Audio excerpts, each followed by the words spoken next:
Okay, so I'm going to run through the agenda for today's webinar. So as Simon mentioned, we're going to have a look at refunds today and some of the logic behind that. Firstly, I'm going to outline the key differences and process timings. So the key differences between what we have in Travel Ledger and what you used to have in SPS, and the process timings that are specific to the ABTA scheme. We're then going to have a look at refunds in Travel Ledger. So we're going to look at how we consolidate on a mandate by mandate basis. And then we'll look at 3 examples. The first one being where it's just positive transactions. So where you're in straight debit to a supplier. And then we'll look at a mixed position where it's overall net positive. And lastly, we'll look at it from a net negative perspective. What we'll do when we've gone through the 3 examples as well is look at how they end up as a whole at the end. We're also going to have a look at some of our upcoming new features. I've just outlined some of the key functionality that we hope to have to you in the near future that will support this process of clear visibility of your credits and debits. There'll then be the opportunity to ask any questions. If anybody has any questions that they want to submit throughout the call, then please do just add them to the chat, or feel free to ask them verbally as well, but we will have the Q&A session for that. Okay, so firstly, we're going to look at the process timing. So there are 2 distinct phases in Travel Ledger. The first is the collection from the debtors, and the second is disbursement to creditors. It's really important to know that debtors and creditors can be buyers or sellers. So I know we have a mix on this call. We've got both buyers and sellers with us today. So collection from debtors. So collection can take place from either a buyer or a seller, depending on whether they're in a position where they owe money or not. And then disbursement to creditors. So the creditor can either be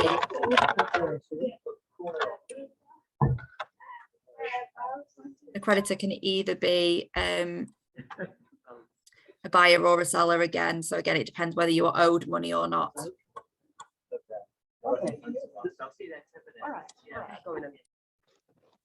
To mute everyone again, Michaela, possibly. Yeah, I don't know whether it'll let me do it.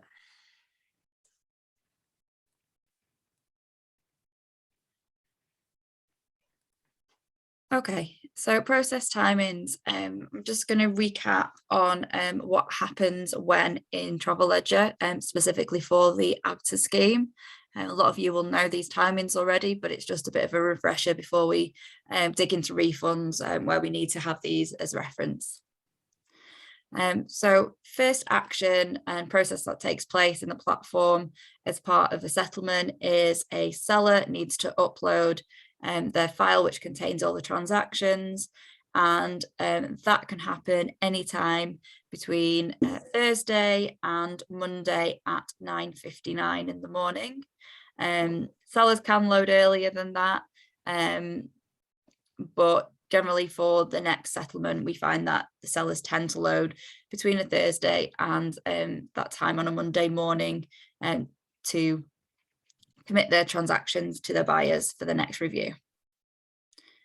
So a buyer review is the next step. So the buyer review happens from 10 a.m. on a Monday. So as soon as the seller window closes, buyers are then able to review their files. They can do that before. If sellers do commit earlier, they are able to view them in advance. But generally, we find that buyers will go in and review once sellers have reached the end of their opportunity to load. Buyers will go in on a Monday between 10 a.m. and a Wednesday at 15:59 is the last point that buyers can go in and review their transactions for settlement. So settlement day is Wednesday at 4 o'clock. So once the buyers have reviewed, we enter the settlement day, which is also the collection day. So at this point, once the review window ends, all the calculations take place, and the direct debit submission is sent to BACS on Wednesday at 5 o'clock. So the submission is made on a Wednesday. The actual bank collection is executed on a Friday. So the plans for any collections are put into place and sealed on a Wednesday afternoon, but they will only come out of your bank on the Friday if you are a debtor. The funds are then cleared the following Wednesday, and they are then dispersed to any creditors on the Wednesday afternoon. So as with the collection, that then hits the bank on the Friday. So you have the disbursement on the Wednesday with the funds actually being received by any creditors on the Friday morning in your bank account. It's probably worth saying, Michaela, that bank holidays will automatically push some of these dates out, and a notification will come up very shortly about what's happening over Easter and the early May bank holiday. Okay. So the next thing we need to consider is consolidation and how we have consolidation by debtor. So if it is a case where a buyer is an overall debit, so if a buyer overall owes money, then the amounts are deducted. So any refunds are taken off the total, and then only the difference is collected between the two. If a buyer is an overall credit, then the difference is first collected from the seller. So if a buyer is actually owed money overall from a seller, then the funds are collected from the seller at the same time as they will be collected from a buyer. So that's that Wednesday afternoon. And then the buyer will actually be refunded when the disbursement and bank payment dates take place. So the following Wednesday is the disbursement date, with it hitting the bank the following Friday. So if we just go back to this here, if you are owed money by a seller, you won't receive the funds at the same time as they come out from your bank. You will actually receive those funds on payment date. So when the money you owe goes to your sellers, you'll also receive your refunds at the same time the following Friday. Okay. I think to support this as well, I'm going to talk about the new functionality afterwards, but we do have some new functionality and notifications incoming to support this and support the advice that you're provided on this topic. But the key thing to remember really is that collection, if you owe money, takes place on the first Friday and payments take place on the second Friday. Therefore, any creditors receive their refunds on the second Friday.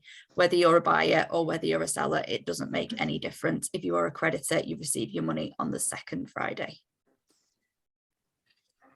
Okay, so next we're going to have a look at some example scenarios with a buyer and 3 different sellers.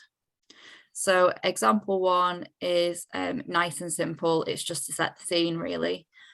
We've got buyer 1 and seller A in this example, and we've got 3 different bookings. First booking's £100, second booking's £120, and the third booking is £80. So in this scenario, our buyer accepts all of these bookings. In that case, they owe that seller £300. So what happens and when does it happen? So collection is from buyer 1, because buyer 1 owes £300. And that happens on, well, the Wednesday at 4 p.m. is when the collection submission is. And then the bank collection is on the Friday. And then what happens next is there'll be a disbursement to seller A because they're owed the £300. And that happens the following Wednesday. So the disbursement happens on the Wednesday, and those funds will hit the bank of the seller So seller A will receive those funds on the Friday in their bank. Moving on to the second example, this is a mixed scenario where we've still got buyer 1, but we've got a different seller this time. We've got seller B. So seller B, they have 3 bookings with. Seller B has a positive amount for £100, 120, and then there's also a refund for £80, which seller B owes buyer 1. So what happens in this scenario? And because this is all with the same seller, those funds are worked out. So you can see there's a total there of positive of £220, and then there's a negative of 80. So the 80 comes off the total of positives, and we have 140 that is still owed to seller B. So in this situation, that's consolidated, and buyer 1 owes seller B, buyer 1 owes seller B £140. So again, the action from that is there's a collection from buyer 1 of £140 on the Wednesday at 4 p.m, which is the bank date of Friday. And then there's a disbursement to seller B for the £140. So they receive the funds owed by buyer 1. That's dispersed on the following Wednesday and therefore hits seller B's bank account on the Friday. Okay, so in the last example here, we have a position where buyer 1 is actually overall net negative with a supplier. So in this example, we again have buyer 1, but we also have seller C as their partner here. So although there is a booking where buyer 1 owes seller C £100, there's 2 refunds for a greater amount that buyer 1 owes seller C, so 120 and 80. So they actually owe £200 as well as being they're owed back, sorry, £200 as well as having £100 that they owe. So that puts them in the position where overall they're net negative by £100. So there is a refund that needs to take place. So in this scenario, rather than any funds being collected from our buyer, the collection actually takes place from the seller. So collection from seller C is for £100, and that happens on the Wednesday at 4 p.m. So that comes out of seller C's bank account on the Friday. There's then the disbursement, but this time the disbursement is to buyer 1. And buyer 1 receives that refund of £100. The disbursement happens on the Wednesday, but they will receive that £100 in their bank on the Friday. So the following Friday, the week after the collection. So to round up on this, what I wanted to do was to outline all the final positions and how that works out overall. It's important to understand that we consolidate on a supplier by supplier. We consolidate by supplier by supplier. So essentially, if you're in credit with one and debit with another, they're looked at individually. There's no sort of consolidation across numerous suppliers. So if we look at this example here, we had seller A initially and buyer 1 owed them £300. We had seller B where buyer 1 owed them £140. And we had seller C who in fact owe buyer 1 £100. So across all these transactions, that balances out at £340. However, because we have separate collection dates and payment dates, and we do consolidate on a supplier by supplier basis, then you'll see that the total that will be collected from buyer 1 is in fact the £440. So each amount is collected for the positives because it's on a seller by seller basis. We have the 300 and the £140 collected. And then separately, the £100 that buyer 1 is owed by seller C is collected from seller C and then refunded to the buyer. So although the higher amount is collected initially from buyer 1 on the collection date, then they do receive the refund on the payment date that following Friday. Okay, So can I just add a bit more context as well, which you may have already say. The reason is because we need to make sure whoever owes money, whoever's the debtor. Yeah, get rid of the Avalon. Get rid of the Avalon. We have to make sure that those funds clear from them before we pay out. So an example of seller C who owes the £100 refund, that's a separate contract. You with me? It's a separate commercial link that you have with that seller. And from an ABTA perspective, this is the scheme they want in place. They want to make sure that the money comes in from that seller before they pay it out. Because if things failed or funds didn't come in and ABTA had paid out the full refund already, then ABTA then needs to do clawbacks and go and get the money before they pay it out. yeah, so essentially, yeah, the refund process has changed from how it was in SPS, and that is a key difference. And for the reasons Simon mentions, it has changed to make sure funds for refunds are always available and they are clear. And that's why, as Simon said, it is done on a supplier by supplier basis because they are individual contracts. If a buyer is an overall debit, the amounts are deducted and only the difference is collected. And if a buyer is an overall credit, then the difference is first collected from the seller. The buyer is refunded when all the disbursements take place, so the second Friday.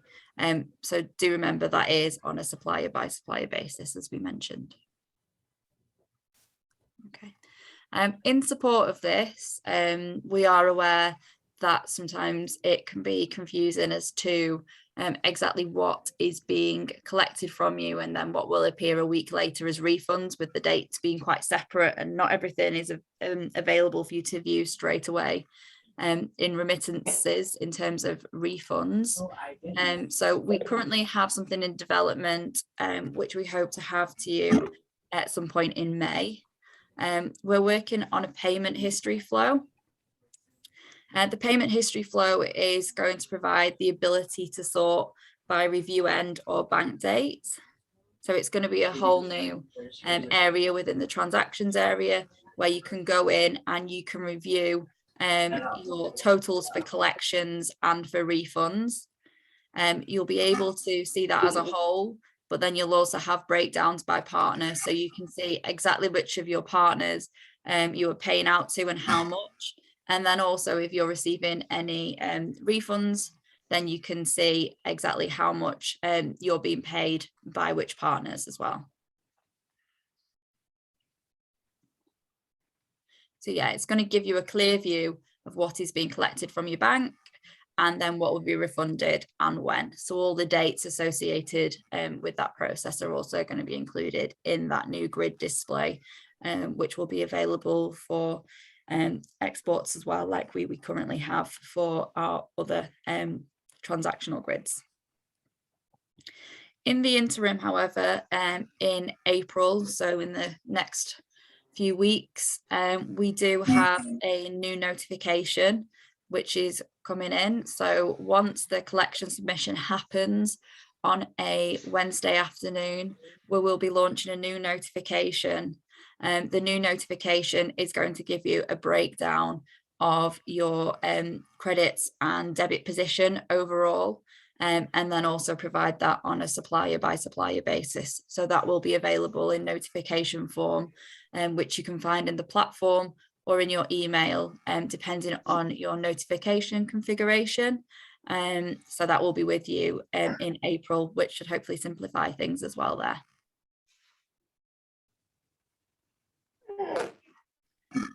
Okay, Simon, have you got anything you want to add? Because I've just got the Q&A after this.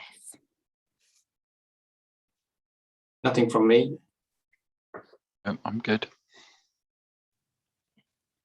So have we had any questions in the chat? Do you know, Simon? Yes, hello, I'm Suzanne. Hi, I just had a few questions about the travel ledger. They claim that there's going to be some reports now that we can get the commission and VAT off of the travel ledger, because some of the suppliers are not supplying it to us. Yes, I can answer that. Actually, yeah, Question. it's a really good question, Suzanne. It all depends on what the suppliers are able to supply. So it's not there yet. It's planned for a month or two, I think. Don't quote me on that, but we can come back to you on when it's planned. There's going to be an extended file format to allow the sellers to upload additional information pertinent to the booking, as you say, you know, the VAT breakdown or the commission breakdown or whatever it is. So there's about 17 new fields. Oh, Obviously that's going to make it quite large, so we're not going to display them all straight away, but they will be available for you to customize your quick views with. So you can have the finance guys looking at these extra bits of data if they need, according to whatever job they're doing.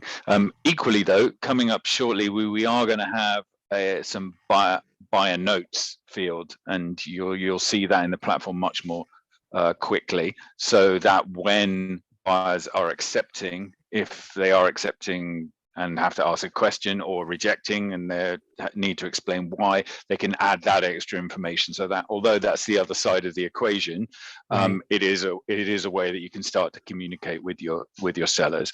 But the extended data is all dependent on what sellers can supply, and that's going to be available for them to upload if they have it in a month or two. And I am looking to Simon on my Zoom link here. Yeah, not sure exactly when it's scheduled, but we start the development on that in a couple of weeks' time, so that will probably be our June release. Okay. But whilst, as Simon Wakeford says, the functionality be there, but unless the supplier side or your operator side, they will need to change their systems to be able to supply that information. So break it down by deposit due, balance due, VAT, commission, all those lovely things. That would be great to associate with each invoice. So it's going to take time for the supply chain to effectively publish that additional information. Yeah, it'll depend on what they can send and when they send it. And then when that is available, would you have another like Q&A session or whatever, a Zoom call to show how to use the? Absolutely. Okay. We intend to do these webinars at least once a month. Oh, awesome. For 4 to 6 weeks. And as and when we release new key functionality, we absolutely want to make you aware of it. So you are utilizing the platform in the most optimal way for you. Okay. Thank you for answering that. Welcome.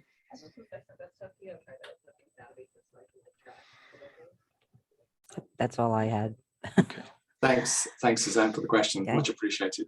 No Yeah. problem. So we've got no new questions coming in. You can either post them in the chat or ask us verbally if you wish. And I will give that another minute or so, and then we can wrap up if there's no further questions. I hope we have recorded this session.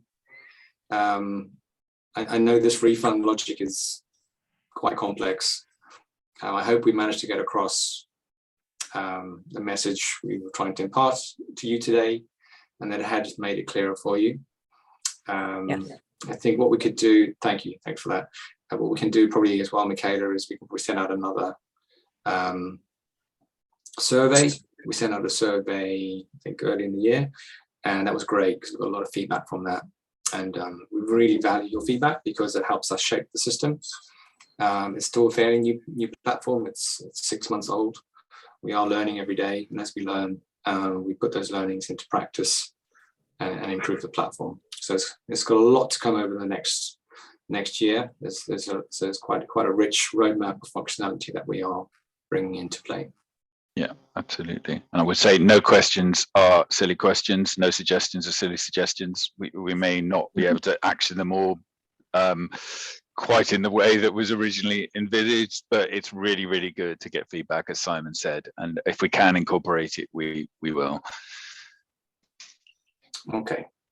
Well, I think we have no further questions. So I'm going to thank you and all for your time. Thank you, Michaela, for doing the presentation. and give you back half an hour of your day. And we'll communicate with you as always, and there'll be further webinars in the not too distant future. Thank you. Thank you for all. all the information. You're welcome. Okay, have a good day. You too. Bye. Bye-bye.